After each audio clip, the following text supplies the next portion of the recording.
Aujourd'hui, la principale actualité vient de la région de Dnipropetrovsk. Ici, les Russes tentent d'établir une tête de pont de l'autre côté de la rivière Vovcha pour progresser davantage. Cependant, les forces ukrainiennes les ont attaqués au bon moment et ont mené une manœuvre audacieuse, non seulement pour repousser l'ennemi, mais aussi pour menacer leur flanc. L'objectif de l'Ukraine dans ce secteur est de neutraliser les Russes à Ivanivka avant qu'ils ne puissent s'enterrer et déborder Novopavlivka. Nettoyer l'ennemi et reprendre Ivanivka permettrait non seulement de les éliminer de ce côté de la rivière, mais une fois ces positions sécurisées, elles pourraient aussi servir à exercer une pression sur le flanc et à isoler d'autres unités russes, réduisant ainsi davantage leur capacité offensive. Le plan ukrainien comportait un élément de surprise pour prendre les Russes au dépourvu, déployer des chars afin d'affaiblir leur résistance à l'intérieur d'Ivanivka en les clouant sur place grâce à leur puissance de feu.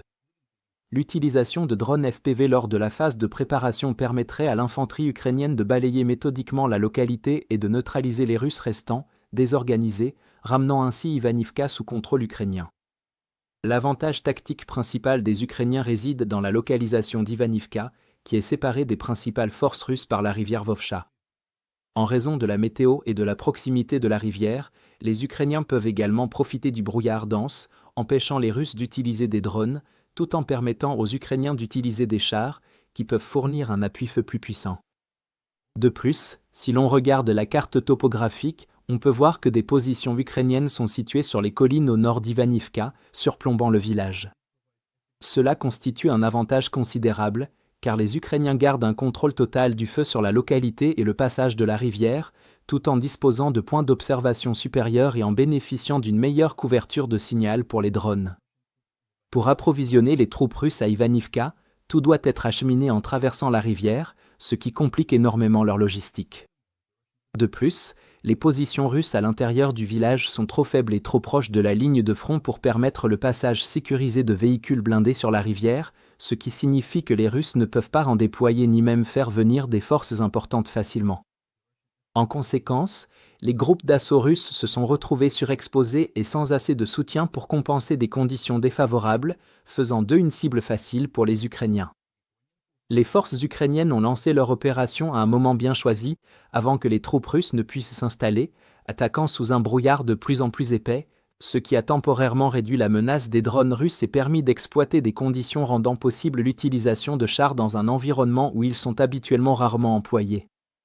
Des images géolocalisées montrent comment un char ukrainien Léopard 1A5 effectue des frappes préliminaires et tire avec son canon de 105 mm depuis une position dissimulée, visant des concentrations d'infanterie ennemie. Le char a touché de plein fouet les positions russes dans le village, tuant 2 soldats russes et en blessant d'autres. Pour compléter cela, les opérateurs ukrainiens ont lancé leurs drones FPV équipés de fibres optiques pour traquer les soldats restants un par un.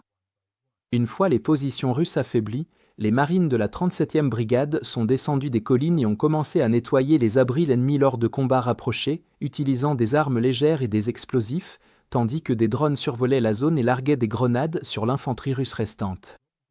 En conséquence, les forces ukrainiennes ont progressé de 1,5 km sur une zone large de 5 km, nettoyant complètement Ivanivka et repoussant les Russes derrière la rivière Vovcha. 53 soldats russes ont été tués lors de l'opération, et les 19 restants, réalisant qu'une retraite était impossible et que le contingent principal russe était incapable de mener une opération de sauvetage, ont choisi de se rendre. Globalement, les forces russes ont avancé vers Ivanivka dans l'espoir d'établir une tête de pont sur la rivière, pour finalement se retrouver dans une zone de tir à découvert dans les basses terres. Les marines ukrainiens ont profité du mauvais temps et ont utilisé des chars pour détruire le contingent ennemi, laissé sans possibilité de retraite. Lorsque le haut commandement russe décidera de lancer une nouvelle offensive dans ce secteur, il se heurtera à un obstacle encore plus important, car il devra désormais traverser à nouveau la rivière, faisant face à une défense ukrainienne renforcée et en état d'alerte maximale. Parallèlement, après la prise d'Ivanivka, les Ukrainiens pourront mener des raids sur le flanc et exercer une pression constante sur le saillant russe à l'est. Enfin, notre vente Black Friday se termine dans seulement 4 heures. C'est votre dernière chance de débloquer un accès complet à notre carte interactive et à nos mises à jour stratégiques exclusives avec une réduction massive de 60%. À partir de seulement 3,99 €, premièrement, vous aurez accès aux images de combats non censurées. Deuxièmement, chaque jour, vous pourrez lire 40 résumés courts des événements les plus importants. Troisièmement, vous débloquerez notre outil Timeline Builder, le tout premier système au monde alimenté par l'intelligence artificielle, conçu pour relier les informations en temps réel.